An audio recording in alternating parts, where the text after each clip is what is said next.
The police to use a breathalyzer test on a trial basis. Barbados sets itself up to be able to conduct tests on the Aedes aegypti mosquito. And Miss Barbados off to the Miss World pageant. Credible, balanced, committed. This is the CBC Evening News. Very good evening to you with the Thursday, November 8th edition of the CBC Evening News. I'm Ryan Broom in our top story. The Royal Barbados Police Force has been given a breathalyzer test to use on a trial basis. It comes as the country moves towards implementing new legislation to improve road safety in Barbados. Permanent Secretary in the Ministry of Transport, Works and Maintenance, Mark Cummins, made the announcement at the launch of the Road Safety Month at Cooperators General Insurance's Collymore Rock headquarters. I've had meetings with senior members of the Royal Barbados Police Force to discuss the introduction of breathalyzer.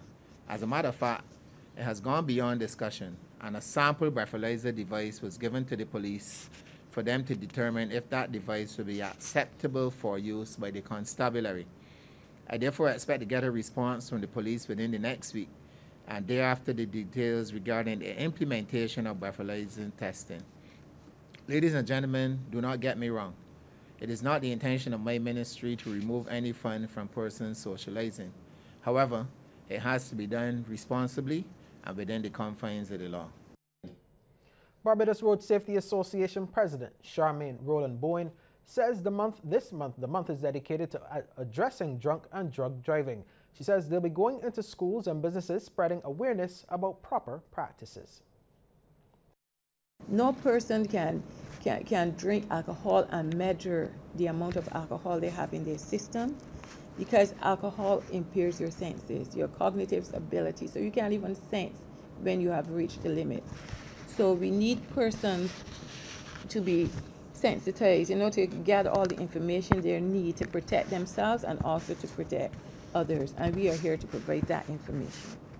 We will be going into schools throughout the month, and we would even be going to companies, and present talks as it relates to designated driving and the use of alcohol and drugs and the effect they can have on safe driving. Banks Holdings Limited has taken a stance as a provider of alcoholic beverages to be responsible, coming on board as a sponsor. Legal and Corporate Affairs Manager Sophia Alsop Cambridge says road safety is deeply personal to the company. It is of such concern that we have started introducing initiatives internally which protect our truck drivers and all staff who use Barbados's roadways. These measures include the utilization of traffic cones during all of our deliveries made on public roads. As you're aware, the Barbados road network is rather dense, so sometimes we are forced to make deliveries on the roadside, as well as the hiring of taxis to transport employees who may have consumed alcohol even in small amounts during our staff functions. And as Barbados observes Road Safety Month, the Royal Barbados Police Force has expressed its dissatisfaction with the number of accidents this year, which have resulted in 27 deaths so far. Station Sergeant Siebert Johnson noted pedestrians were increasingly at the center of the cause of accidents. We found that pedestrians have contributed to all road fatalities so far for the year. Carelessness, disembarking from public service vehicles, crossing in front and the rear of these vehicles, not knowing what the conditions are on the road. My advice, like I've always give, make sure that these vehicles move off from their location, then you're allowed to look to your left, to your right, and to your right again when it's safe to cross the road. Some pedestrians contribute to their own demise, so we're sending this strong message out. However, in all areas of traffic laws in Barbados, we are looking forward to work with the Barbados Road Safety Association to make sure our roads are safe at all times. Some crime news now. One man is in police custody this evening, helping with investigations into one of two shootings which occurred this afternoon. He was held after the shooting in Sorrel Lane, Eden Lodge, St. Michael, around 3:15. Reports are that two men were shooting at each other, but no one was hurt. Then, about half an hour later, Police say a man was at a home in Gall Hill, Christchurch, when a black car drove up to the house and shots were fired. That shooting also ended without injury. But now police are appealing for the public's help as they probe both incidents. They're asking anyone with information to call Crime Stoppers at 1-800-TIPS. That is 1-800-8477. The police emergency number at 211. The District A Police Station at 430-7243. Or the Oistins Police Station at 418-2612.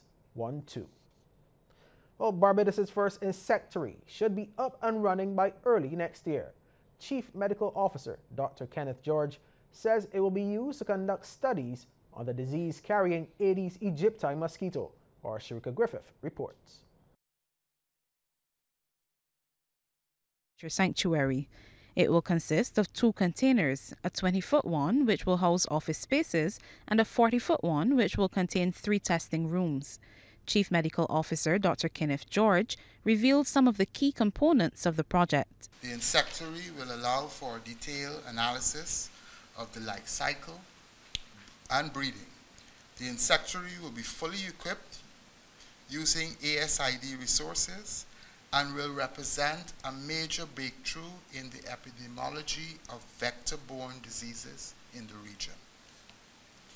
There will be opportunities for genetic and biochemical experiments, and I'm told there will be collaboration with the University of the West Indies. Dr. George was speaking at an event to celebrate the official opening of the regional headquarters of the Zika Ears project in Barbados. He says there were 144 confirmed cases of Zika and another 688 suspected cases in 2016. However, there have been no more positive cases since March 2017. I am happy today to report that the approach to listing countries as actively transmitting Zika has been abolished, and therefore the Category 1 status of Barbados is no longer applicable.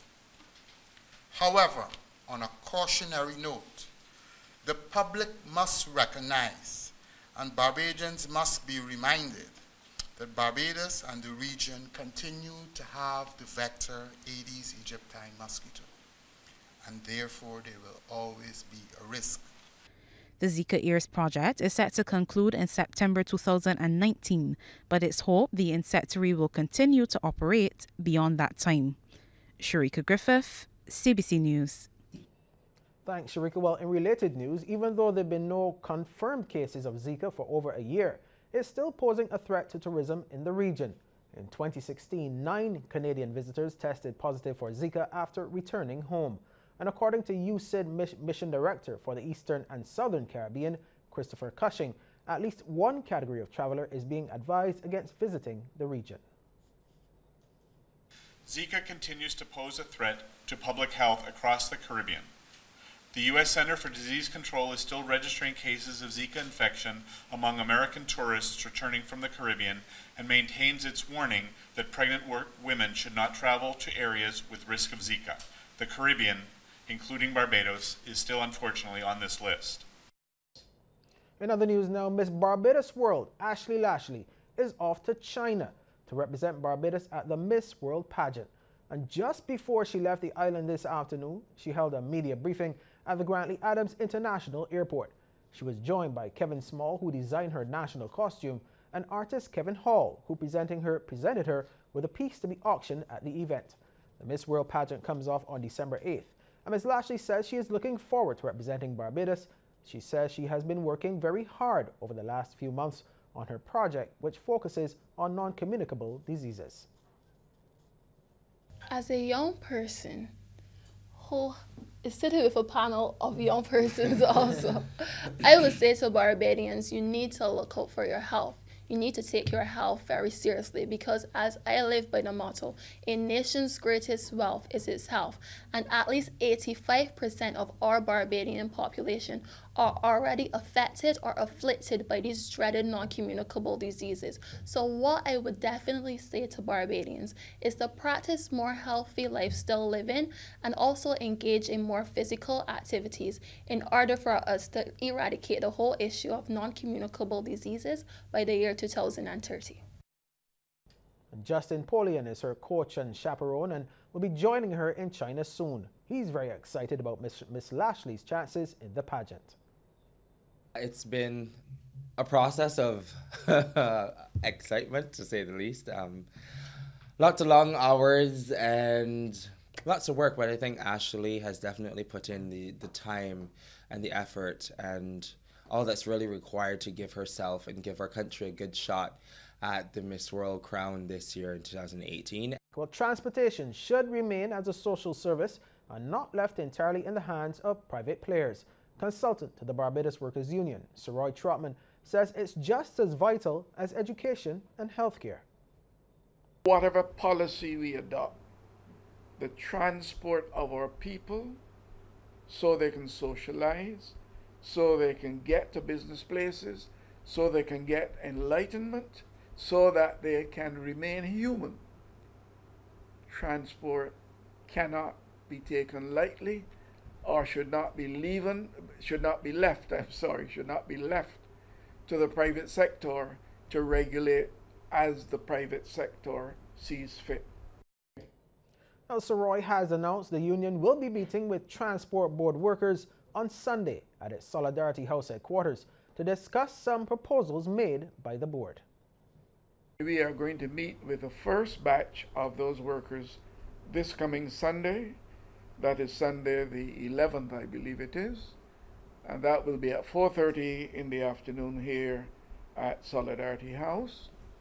And we will discuss what we understand the vision of the government to be, the proposal which has not been structured in such a way that we could hand out copies to anybody.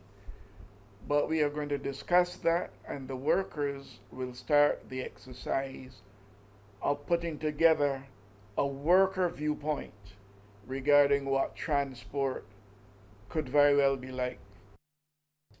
There's an appeal tonight for people to stop looking at the young men in prison as monsters. It's coming from Parliamentary Secretary in the Ministry of Education, Dr. Ramel Springer. He says society also needs to be more forgiving of these men when they complete their sentences. Dr. Springer was speaking during the post-lunch session of the Senate yesterday, where they debated the Offences Against a Person Amendment Bill 2018. He's also worried about the level of recidivism in the prison population. I've heard that there's a program, there's a probation services program, there's a rehabilitation program, but something is wrong if you are seeing the types of numbers between 58 to 68% recidivism in the prison. Something is definitely wrong. Either that program is not working or society is treating these people with such scorn that they would never assimilate or fit back into society again.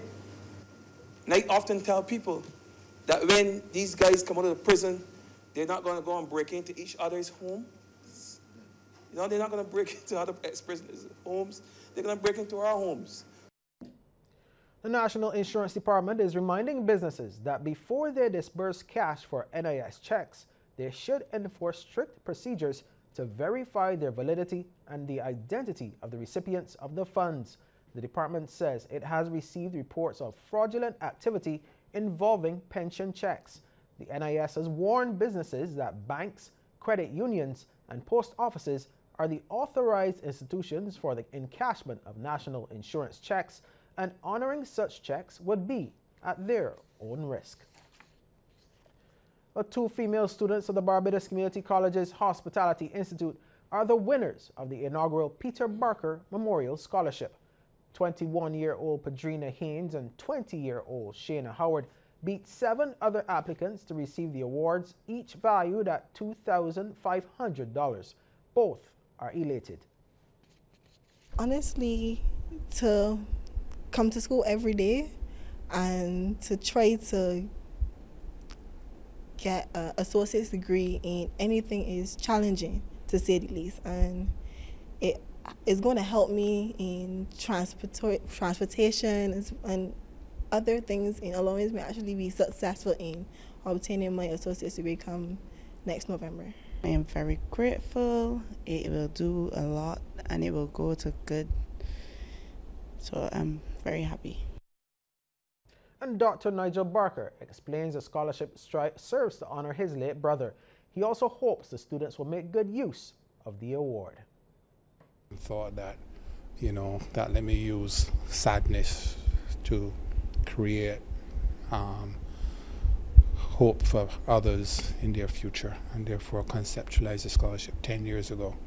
It's been 10 years in the making, but we're finally here today to award our first two winners of the scholarship, and we hope that it can continue for at least my lifetime. A group of 5th and 6th form students now has a better understanding of the role of the CARICOM Development Fund. And as Lisa Broom tells us, it was all part of the CDF's 10th anniversary celebrations. It was a day for 5th and 6th form students to get a look at the inner workings of one of the regional agencies based on the island.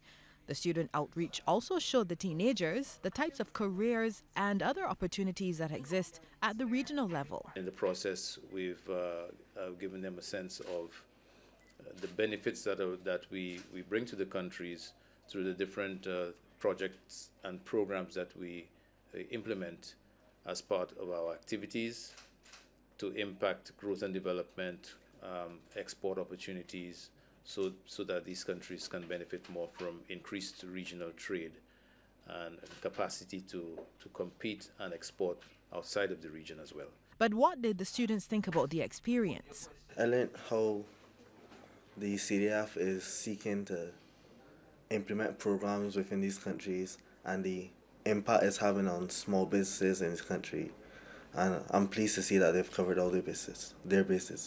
My years of being in St. Helens, I have not known what CARICOM was or what is meant to do. But from this presentation so far, I've actually learned a lot and how helpful it can be to disadvantaged and neighboring countries that really needs the help to improve. The teachers said it gave the students a wider perspective within which they could plan their lives. It also allowed them to recognize a little bit more about what CARICOM has to offer, what the economic integration has to offer. It is a topic we're going to be covering in our area of studying economics, so they have a better knowledge of it.